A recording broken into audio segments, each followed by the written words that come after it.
मैं फिल्म के female characters के बारे में बात करना चाहूँगी। जैसा कि हम उसके वीएफएक्स के बारे में बात करते हैं, उसके डिफरेंट सीन्स के बारे में बात करते हैं, लेकिन उसमें एक ब्रिटिश मिसोजिनी पर बहुत स्ट्रॉन्ग कमेंट भी किया है फिल्म में। जैसे फिल्म खुलती है आपकी माँ के सीन के साथ, मतलब आपके कैरेक्टर के माँ के सीन के साथ। तो मैं ये मतलब आपका सारे फीमेल कैरेक्टर्स में से सबसे फेवरेट कैरेक्टर कौन सा है और क्यों?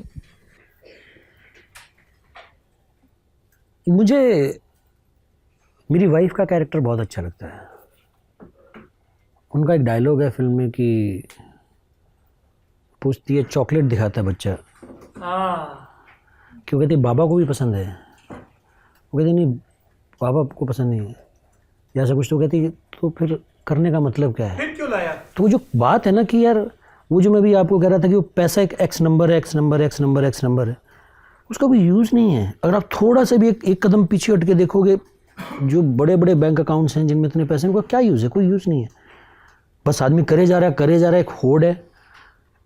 तो वही बात है। तो उसका वो जो डायलॉग है, जो उसका अंतर्द्वंद है विनायक की वाइफ का, कि वो मुझे बहुत खूबसूरत कैरेक्टर लगता है फिल्म में। इसका एक छोटा सा एक्सटेंडेड सवाल है कि जैसे आपने सारे राइटर्स का नाम लिया, मैं देख रही थी कि उन राइटर्स में से कोई भी लड़की नहीं थी, बट स्टिल वो मतलब वो जो मार्मिकता है ना, जो सारे सीन्स में जहाँ पर भी एक औरत की बात हो रही है, वो इतनी एक्यूरेट और इतनी सटीक बैठ रही है। तो वो किस तरह से अचीव किया? मतलब किसी को आपने बाहर से कंसल्ट किया या वो स्क्रिप्ट में किस तरह से आया? मुझे लगता है कि जो अच्छे आर्टिस्ट होते हैं, जो ये सब थे, तो उनमें वो अवेयरनेस होती है वो साइड की।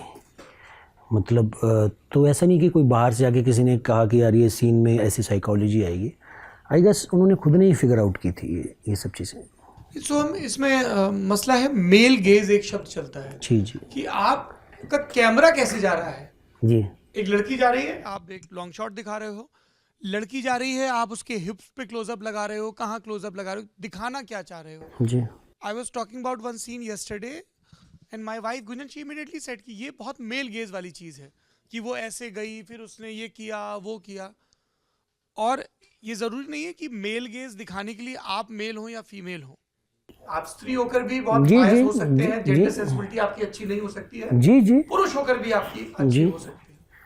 तो वो ये इनका सवाल वहाँ से आ रहा है कि बहुत जो हर एक महान शाहकार के लिए कहा जाता है कि सबके हिस्से थोड़ी सी संवेदना आई, जी।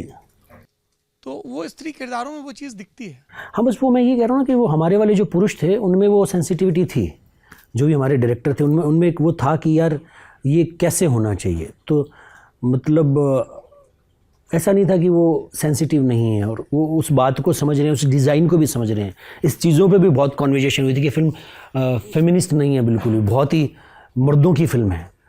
पर वो फिल्म है, उसकी जो स्टोरी है उसको हम फॉलो कर रहे हैं, पर फॉलो करते हुए भी हम जो एक समझ है उस बात की वो कायम रख रहे हैं। ऐसा कोई रिमार्क या रिजर्वेशन आया कि लोभ को आपने स्त्री से क्यों दिखाया, दादी? ऐसा कभी किसी ने कहा कि दादी ही क्यों दिखाई? और उसमें जब दादी एक जगह कहती है कि मैं तुझे खा जाऊंगी, तो जब हम स्त्री किरदार के मुंह से दिखाते हैं ना खा जाऊंगी, तो वो जो पूरा चित्रण चलता है, अरे तो डायन है, खा जाएगी, मेरे बच्चे को खा गई, तो वो था क्या दिमाग में कि भुताहा कहानियों में हमने ये लाइन बहुत सुनी है, तो लेट्स यूज दिस? नहीं, ऐसा नहीं था। ये फिर वो बात होती है कि वो बात यही थी कि राही कहानियाँ लेके आया था, और ये एक चीज़ राइटर जिन्होंने लिखा है शायद उनके दिमाग में हो सकती है, पर राही तो एक स्टोरी 3 नारायण धर्म की स्टोरीज लेके आया था जिसमें दादी की एक कहानी हुआ करती थी। तो वो कैसे जुड़ी गई वो वाली बात थी। तो ये उस राइटर जो जिन्होंने नारायण धर्म ने लिखा था, मुझे लगता है कि उनका कुछ समझ, उनका कुछ विजन ऐसा हो सकता है। तुम्बाड 2 के बारे में भी आप हमें क्या बता सकते हैं?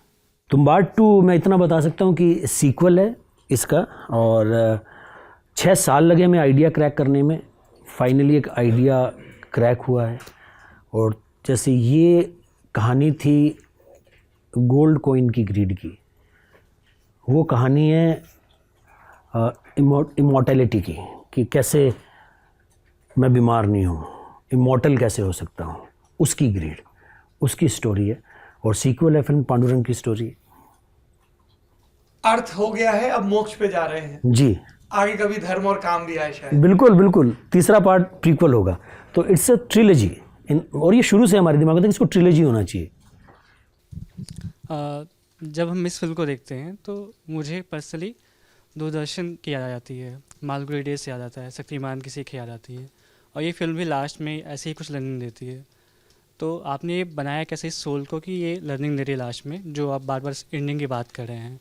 और दूसरा, इससे कि और फिल्में क्यों नहीं बनती हैं जो इस लर्निंग पे बेस है, जो एक ह्यूमन नेचर, बेसिक नेचर।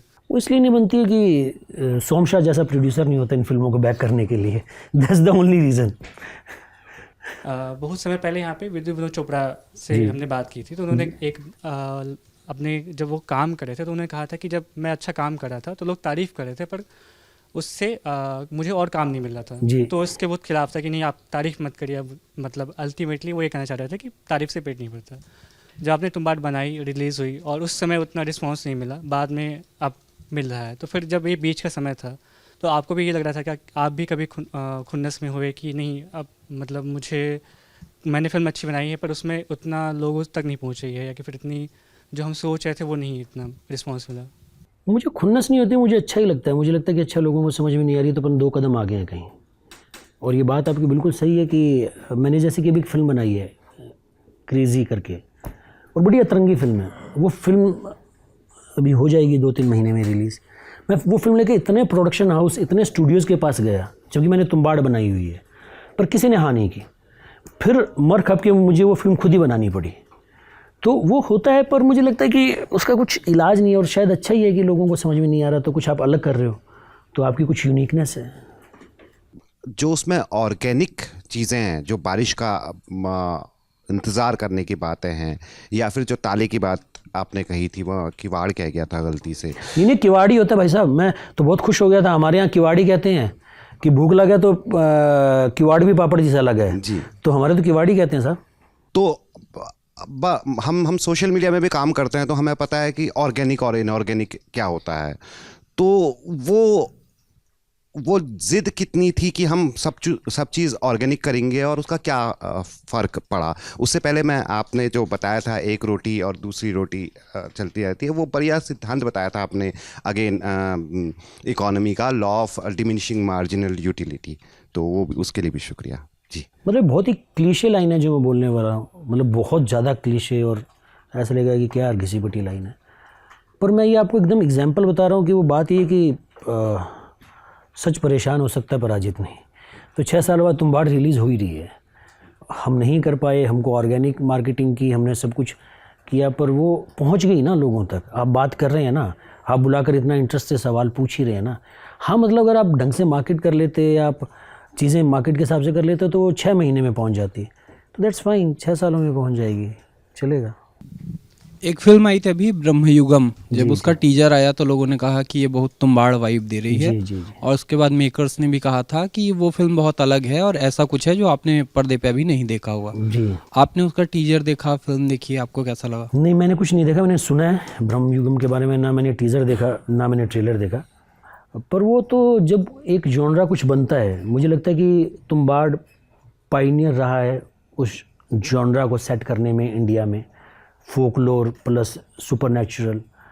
तो फिर वो रेफरेंस वही होता है ना कि यार ये वैसी है, ये वैसी है, तो मुझे लगता है उतनी ही बात है।